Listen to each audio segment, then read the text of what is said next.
This channel does not promote any violent, harmful, or illegal activities. All content provided by this channel is meant for an educational purpose only.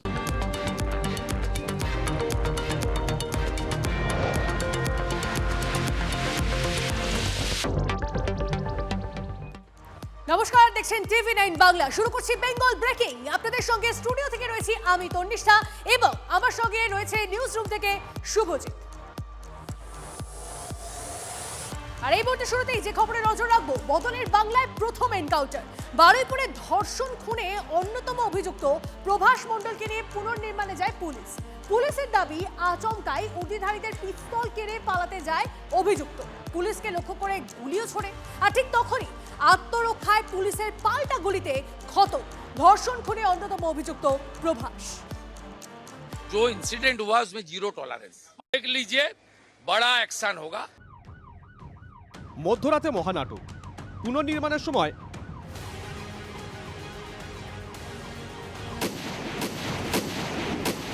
এনকাউন্টারে খতম বারুইপুর ধর্ষণ খুনে অন্যতম অভিযুক্ত প্রভাস মণ্ডল।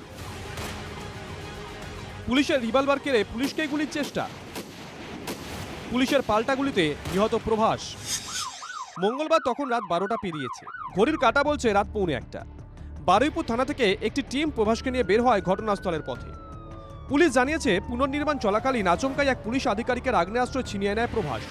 পুলিশকে লক্ষ্য করে গুলি চালায়, পালানোর চেষ্টা করে। তখনই প্রভাসকে লক্ষ্য করে পাল্টা গুলি চালায় পুলিশ।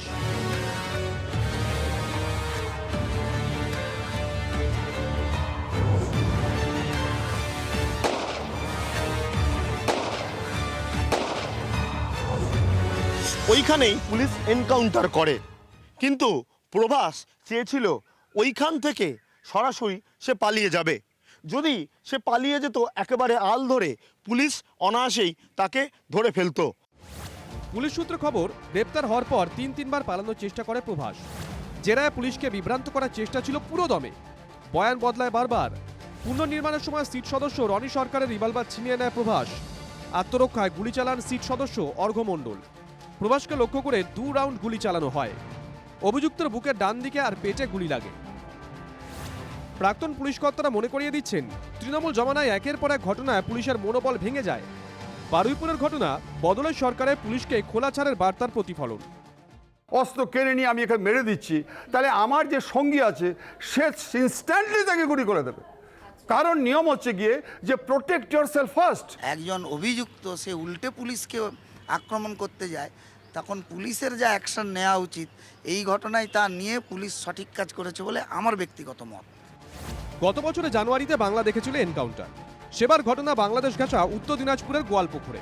খুনের আসামি সাজ্জাক আলম পুলিশকে গুলি করে চম্পট দেয়, পরে পুলিশের গুলিতে মৃত্যু হয়। এবার বারুইপুর ধর্ষণ খুনে অন্যতম অভিযুক্ত চড়া হতেই আত্মরক্ষায় পাল্টা গুলি চালায় পুলিশ। সুশোভন, সুমন ও বিজ্ঞানের রিপোর্ট, TV9 বাংলা। কোথায় নাবালিকাকে ফেলা হয়েছিল, এই ঘটনার কে কে জড়িত, যে এই কথাগুলো বলছিল, মানে যাকে প্রথম ধরা হয় আর কি, গ্রেপ্তার করা হয়, সে প্রভাস মণ্ডল পুলিশের এনকাউন্টারে মারা গেছে। এটা আপনারা দেখলেন। আমরা তার পাড়ায় পৌঁছে গেছিলাম। তার এত কুকীর্তি, পাড়া প্রতিবেশী ছেড়ে দিন, তারা তো মুখ খুলছেনি, তার মা পর্যন্ত তিতি বিরক্ত। আমার তুই মা ছিলাম, সন্ধ্যেবেলা কোথায় গিয়েছি, আমার সিসি ক্যামেরা ছিল ফটো। ও যা কর্ম করেছে তাতেই মৃত্যু হয়েছে, খুব ভালোই হয়েছে। নিহত নাবালিকার দেহ কোথায় লুকিয়ে? বাগান ঝোপের মধ্যে সেই পুকুর দেখিয়ে দিয়েছিল প্রভাস মণ্ডলী। তারপরে জুটেছিল উত্তম মধ্যম। সিসিটিভি ফুটেজে নাবালিকার সঙ্গে লাল গেঞ্জি পরে যাকে হেঁটে যেতে দেখা গিয়েছিল, সেই এই প্রভাস। বারুইপুর ধর্ষণ খুনে সবার আগে গ্রেফতার হয়েছিল বছর 40-এর এই ব্যক্তি। তাকে জেরা করে মূল অভিযুক্ত আনন্দ সর্দার সহ অন্য অভিযুক্তদের জালে তোলেন তদন্তকারীরা। সেই প্রভাস মণ্ডলী এবার এনকাউন্টারে খতম।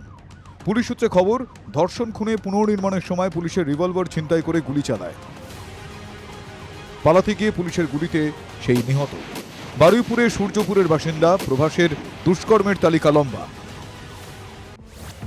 মত্ত অবস্থায় একাধিকবার স্ত্রী ও বৌদির সঙ্গে ঝামেলা, প্রতিবেশীদের সঙ্গে গণ্ডগোলে তার নাম জড়ায়। এই অভিযোগে পুলিশও তাকে ধরে নিয়ে যায়। সে প্রভাস শেষ হয়ে যাওয়ায় তার জন্মদাত্রী মা স্পষ্ট করে দিয়েছেন, ছেলে কর্মফল পেয়েছে। ওর মৃতদেহ আপনি নেবেন না, দেখবেন না? না, ও যা কর্ম করেছে তাতেই মৃত্যু হয়েছে, খুব ভালোই হয়েছে। ও যেরকম কষ্ট করে মরেছে এও সেরকম মরেছে। আমার কোনো কষ্ট নেই? না না, আমার আর দুঃখ নেই, একদম দুঃখ নেই।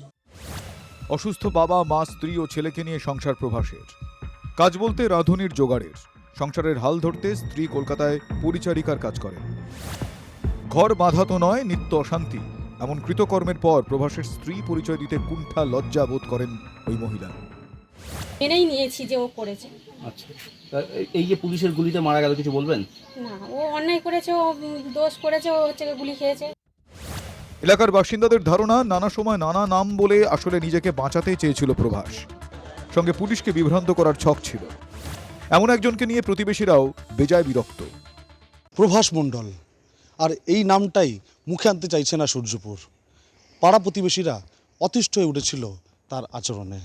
পরিবারের লোকজন তিতিবিরক্ত ছিল তার জন্যই। অত্যন্ত খারাপ মানুষ, নোংরা মানুষ, নেশাখোর মানুষ। পাড়াতে নেশামান করে অত্যাচার, গালাগালি। অতিষ্ঠ সব পাড়া, সবাই অতিষ্ঠ ওর দিকে, সবাই অতিষ্ঠ। কোনো একটা অনুষ্ঠান হলেই মদ থেকে গন্ডগোল করা। দুশ্চরিত্র ছেলের মৃতদেহ দেখতে চান না প্রভাসের মা। স্ত্রীও রা কাড়েননি। এমন একজনের জন্য গোটা গ্রামেরই যেন দুর্নাম হয়ে গেল। আপদ বিদায় হলো, মনে মনে বলছে সূর্যপুর। অভিজ্ঞান নস্করের রিপোর্ট, TV9 বাংলা। বারুইপুর কাণ্ডে এনকাউন্টারে খুশি তিলোত্তমা, কামদুনি থেকে গুড়া, মাটিগাড়ার নির্যাতিতার পরিবার। তাদের দাবি, সরকারের পদক্ষেপে অপরাধ কমবে। বদলের বাংলায় বিচারের আশায় বুক বাঁধছেন তারা।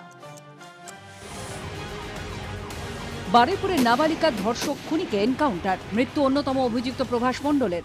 আইনের শাসন প্রতিষ্ঠা করেছেন মুখ্যমন্ত্রী শুভেন্দু অধিকারী, বলছেন তিলোত্তমার মা। বর্তমান মুখ্যমন্ত্রী যে কথা দিয়েছিলেন সেই কথা রেখেছেন। এই ঘটনার পরে আমি সম্পূর্ণ আশাবাদী যে আমার মেয়ের ঘটনায় যারা প্রকৃত দোষী সবাই ধরা পড়বে এবং শাস্তি পাবে, কঠোর থেকে কঠোর শাস্তি পাবে। এবার বিচারের আশায় বুক বাঁধছে কামদুনি, গুড়া, হাঁসখালি, মাটিগাড়ার নির্যাতিতার পরিবার। 2024-এর 24শে নভেম্বর হুগলির গুড়াপে 5 বছরের শিশুকে ধর্ষণ করে খুনের অভিযোগ ওঠে। অভিযুক্তের ফাঁসির সাজা ঘোষণা হয়, কিন্তু এখনো সাজা কার্যকর হয়নি। গুড়াপে সেই নাবালিকার বাবাও দোষীদের এনকাউন্টারের দাবি করছেন। গভর্নমেন্টের কাছে অনুরোধ করবো, আমাদেরগুলোও মাথা ঘামাক, আসামিকে জেলে না রেখে যত দ্রুত সম্ভব সাজা দিক। আর কালকে যে বারুইপুরে ঘটনা ঘটেছে, আসামির এনকাউন্টার হয়েছে, আমরা খুবই খুশি হয়েছি। স্পট এরম এনকাউন্টারই চাই। 2023-এর 21শে অগস্ট দার্জিলিংয়ের মাটিগাড়ায় জঙ্গলের ভেতর একটি পরিত্যক্ত ঘরে একাদশ শ্রেণীর এক ছাত্রীকে ধর্ষণ করে খুনের অভিযোগ ওঠে। 1 বছর 17 দিনের মাথায় ফাঁসির সাজা ঘোষণা হলেও তা এখনো কার্যকর হয়নি। বারুইপুরের মতোই ধর্ষকদের এনকাউন্টারের দাবি করছেন মাটিগাড়ার নির্যাতিতার মা। আমি তো অনেক অনেক খুশি, আরো পুলিশকে ধন্যবাদ জানাতে চাই যে হ্যাঁ, পুলিশে এরকম কাজ করছে। এরকম অপরাধীকে একদিনও বাঁচতে এই সমাজে উচিত না। গুড়াপ্পা মাটিগাড়া নয়, এরকম রাজ্যের বেশ কয়েকটি ধর্ষণ খুনের ঘটনায় সাজা হলেও তা এখনো কার্যকরী হয়নি। তিলজলায় নাবালিকাকে ধর্ষণ করে খুনের 1 বছর 185 দিনে দোষী সাব্যস্ত করে মৃত্যুদণ্ডের সাজা ঘোষণার পরেও এখনো কার্যকর হয়নি। আরামবাগের ধর্ষণ খুন কাণ্ডে মৃত্যুদণ্ডের সাজা ঘোষণা হলেও কার্যকর হয়নি। কুলতলি এবং ফরাক্কার ক্ষেত্রেও সাজা কার্যকর হয়নি। বরতলায় 7 মাসের শিশুকে ধর্ষণের ঘটনায় সাজা ঘোষণা হলেও হয়নি কার্যকর। বারুইপুরে এনকাউন্টারে খুশি কামদুনি। বারুইপুরে যে এনকাউন্টার করে মারা হয়েছে, এরকমই আমরা দেখতে চাই। আমাদের যে 4টে আসামি আজকে বাইরে ঘুরে বেড়াচ্ছে, এরা ভয়ানক থেকে ভয়ানক। আমাকে অ্যাটেম্প টু মার্ডার করার চেষ্টা করেছিল দুবার এই 4টে আসামি। বারুইপুরে যেভাবে এনকাউন্টার করে মারা হয়েছে, আমাদের কেসে যে 4 জন বাইরে আছে তাদেরকে এনকাউন্টার করে মারা হোক। 2013 7ই জুন কামদুনির তরুণীকে 9 দুষ্কৃতী মিলে গণধর্ষণ করে খুন করে। 1 যুগ পেরিয়ে গেলেও এখনো বিচার পায়নি কামদুনি। বারুইপুরের মতো দোষীদেরও এনকাউন্টার করে মারার দাবি তুলেছে কামদুনির নির্যাতিতার পরিবার। 2022-এর 10ই এপ্রিল নদিয়ার হাঁসখালিতে নাবালিকাকে গণধর্ষণ করে খুনের ঘটনায় 9 জনকে দোষী সাব্যস্ত করে রানাঘাট আদালত। 3 জনের যাবজ্জীবন সাজা ঘোষণা হয়, কিন্তু দোষীদের দ্রুত ফাঁসির দাবি করছেন নির্যাতিতার মা। মুখ্যমন্ত্রীর কাছে এই আবেদন, আমার মেয়েকে যারা গণধর্ষণ করে মেরে ফেলেছে তাদের সবাইকে আমি ফাঁসি চাই। হাঁসখালি ধর্ষণ কাণ্ডের পর তৎকালীন মুখ্যমন্ত্রী সাফাই ছিল লাভ অ্যাফেয়ার্স। তিলোত্তমা কাণ্ডের পর বলেছিলেন উৎসবে ফিরে আসুন। পার্ক স্ট্রিট গণধর্ষণ কাণ্ডের সময় সেটিকে ছোট ঘটনা বলে উল্লেখ করেছিলেন। অ্যাকচুয়াল রেপ হয়েছে না প্রেগনেন্ট ছিল বা অন্য কোনো কারণ হয়েছে, লাভ অ্যাফেয়ার্স তো ছিলই, বাড়ির লোকেরাও সেটা জানতো। এখন যদি কোনো ছেলে মেয়ে কেউ কারোর সাথে প্রেম করে, সেটা আমার আটকানো আমার পক্ষে সম্ভব নয়। কিন্তু বারুইপুরে অভিযুক্ত এনকাউন্টারের পর রাজ্যে তৃণমূল আমলে বিচার না পাওয়ার নির্যাতিতাদের পরিবারের মনে ভরসাহীন। বদলের বাংলায় বিচারের আশায় বুক বাঁধছেন। Bureau report, TV9 Bangla.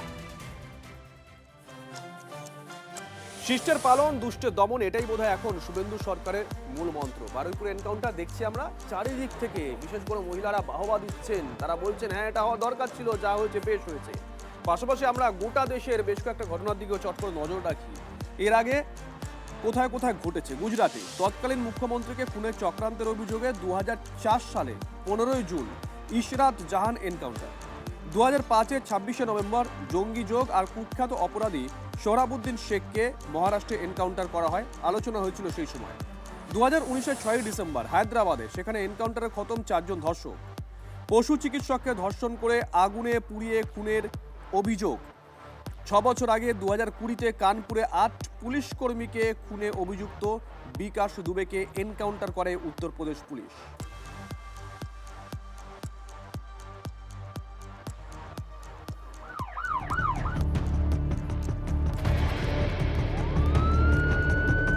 গোটা দেশের বিভিন্ন রাজ্যের যে ঘটনা অতীতে ঘটেছে সেগুলো আপনাদের সামনে তুলে ধরছি। পাশাপাশি আরও একটা ভিডিও তুলে ধরছি, এটা এআই নির্মিত গত রাতের ঘটনা। পুলিশ সূত্রে যে খবর পেয়েছি আমরা, তার উপর ভিত্তি করে এটা বানানো হয়েছে।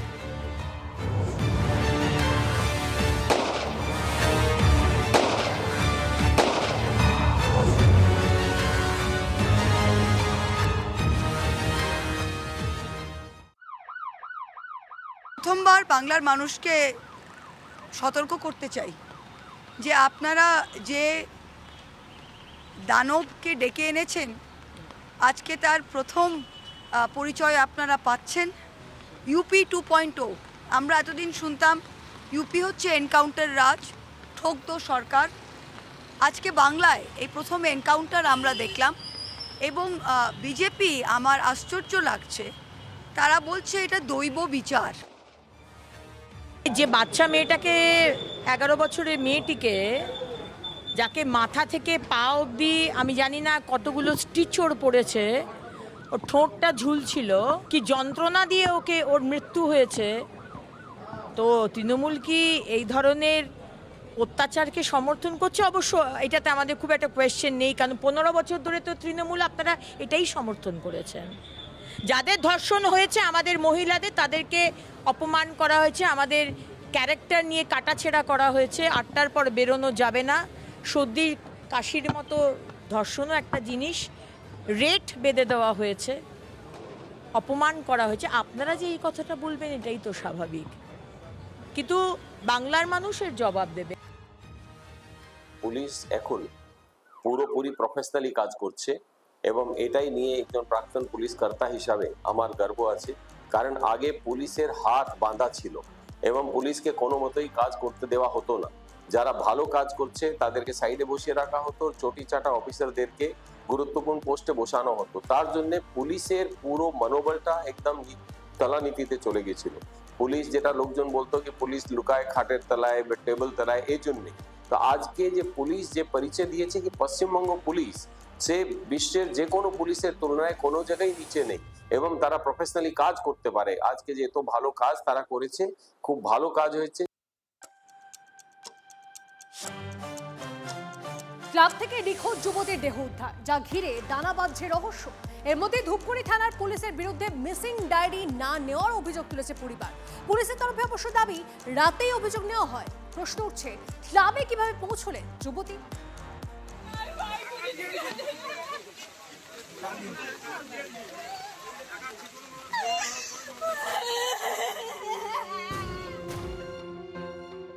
একদিন ধরে নিখোঁজ যুবতী, অবশেষে মিলল ঝুলন্ত মৃতদেহ, তাও আবার 1.5 কিলোমিটার দূরে ক্লাব থেকে যুবতীর মৃতদেহ উদ্ধার।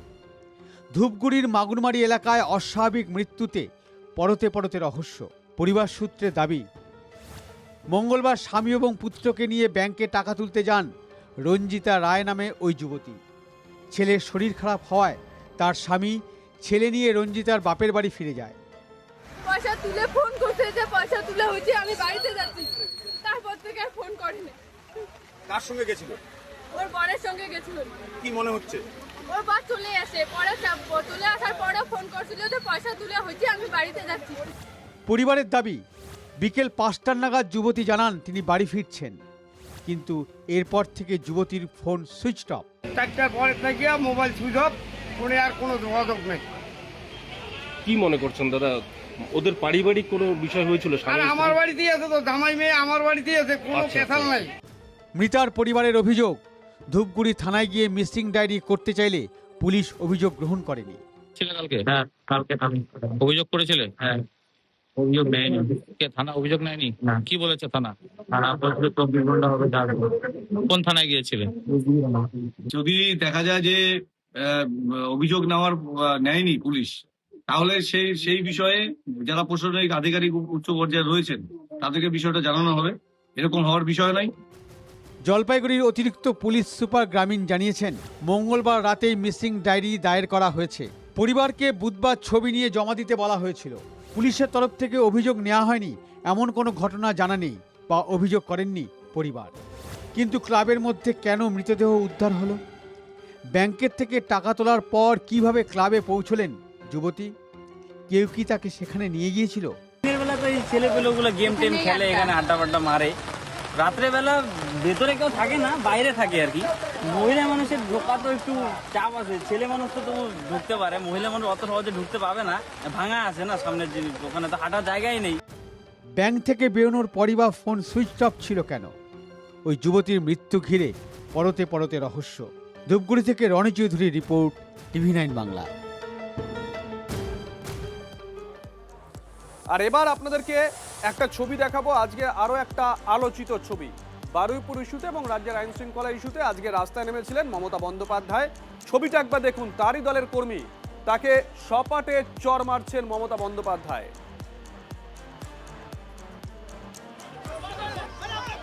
আমরা মার্ক করে আপনাদেরকে দেখাচ্ছি সেই ছবি। মমতা বন্দ্যোপাধ্যায় আজকে রাস্তায় নেমেছিলেন। আশেপাশে চেনা মুখ, পরিচিত মুখ সেই অর্থে ছিল না। বৈষ্ণব চট্টোপাধ্যায়কে দেখেছিলাম, দোলা সেনকে দেখেছিলাম, যারা পুরোনো দিনের মমতা বন্দ্যোপাধ্যায়ের সঙ্গী।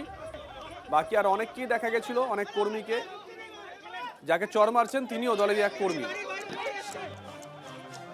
মমতা বন্দ্যোপাধ্যায় ক্ষমতা থেকে চলে যাওয়ার পর আমার যেটা মনে হচ্ছে, মানসিকভাবে উনি সম্পূর্ণভাবে বিধ্বস্ত হয়ে গেছেন, এবং মানসিকভাবে বিধ্বস্ত হওয়ার জন্য উনি যে সমস্ত আচরণ করছেন, এই সমস্ত আচরণ দুর্ভাগ্যজনক হলেও আমাদের বলতে হচ্ছে অপ্রকৃতস্থ আচরণ করছেন, এবং আজকেও যে কর্মীর গালে সপাটে চর মারলেন, এটা কিন্তু আবার প্রমাণ হয়ে গেল যে মমতা বন্দ্যোপাধ্যায় তার যে মানসিক যে সন্তুলন বা মানসিক যে ব্যালেন্স, সেই ব্যালেন্স কিন্তু রাখতে পারছেন না।